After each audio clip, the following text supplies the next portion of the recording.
గంటా శ్రీనివాసరావు గారు ఒక క్లిప్ చూశాను సార్ది. అంటే ఆయన పుట్టిన విలేజ్ ఆ సరౌండింగ్స్లో పెరిగాను నేను కూడా. అక్కడ ఆయన గురించి ఏదైనా రాజకీయంగా కానీ ఏదైనా డిస్కషన్ వచ్చినప్పుడు మా వాళ్ళు చెప్తా ఉంటారు వాళ్ళ అమ్మ నాన్న ఏంది అనేది.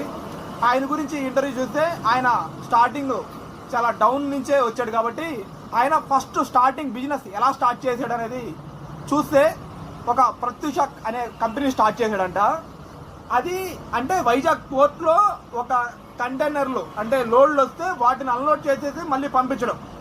ఇలాంటి బిజినెస్లో ఆయన ఫస్ట్ వాటిని అన్లోడ్ చేయడానికి అంటే ఒక కంపెనీ పెట్టేసేసి ఆర్డర్ తీసుకోవడానికి ఎంత స్ట్రగుల్ ఫీల్ అయ్యాను, ఆర్డర్ తీసుకున్న దాన్ని సక్సెస్ చేయడానికి మళ్ళీ ఏం చేశాను, అక్కడ వాళ్ళు లోకల్గా ఒక కమ్యూనిటీ పరంగా ఉండేదైతే వాళ్ళు సపోర్ట్ చేయకపోతే వేరే వాళ్ళని రిక్వెస్ట్ చేసేసి వాళ్ళ కాడ ఆ లోడ్ దింపించేది వాళ్ళ చేత.